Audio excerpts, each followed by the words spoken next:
You've been accused of starting riots in different parts of the country. You've been accused of causing black people to rebel in different places. Did you really cause them to do that? Not at all. Not at all. I mean, I don't think... I mean, you went there and you made a speech and you left, and then all of a sudden they burned the city down, or they burned a certain area down. That's objective conditions. That's not Stokely Carmichael. Objective conditions. The objective conditions cause it. For example, if I came to Montgomery today and said, burn, baby, burn, it wouldn't happen. Why do you think that it wouldn't happen? Because the objective conditions today are not the same as they were 10 years ago, 8 years ago, 7 years ago, 6 years ago.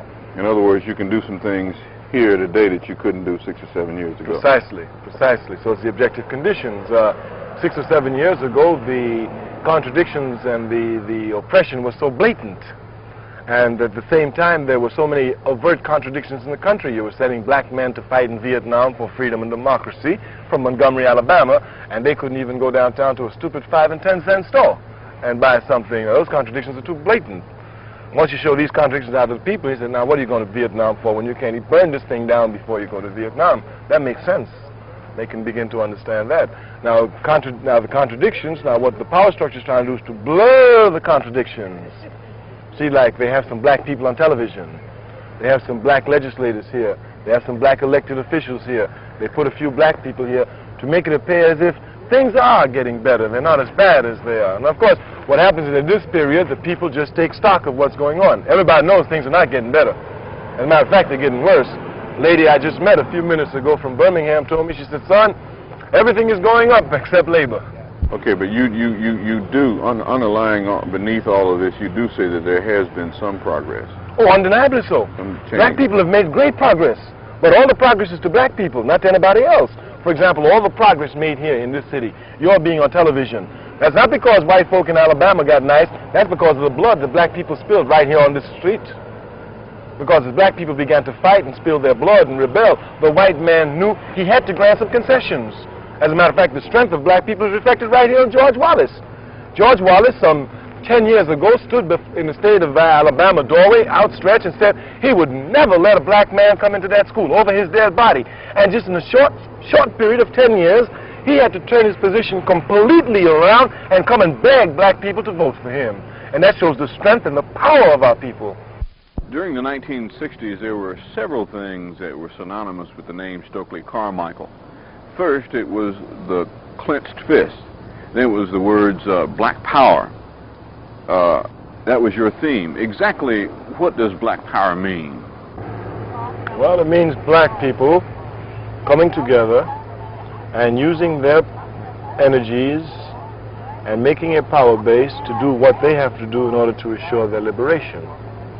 Of course, what that means, if you really go into it deeply, means that black people must be in control of their lives, must be in control of the politics, the economics, and the social aspects that determine their lives.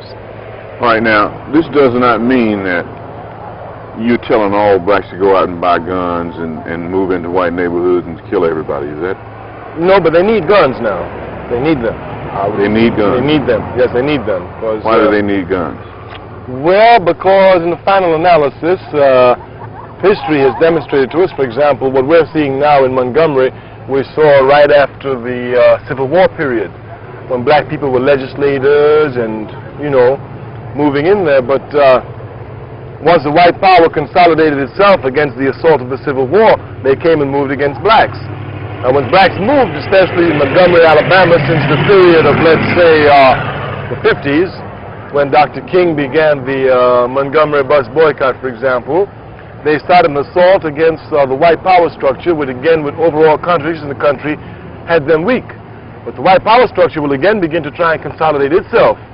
Once it begins to try and consolidate itself, again, it will move against black people.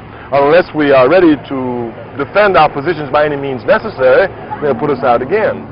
Stokely, when you say by any means necessary, exactly what do you mean? By any means necessary. By violence, by non-violence, by any means necessary. But you don't push any particular theme, any particular method?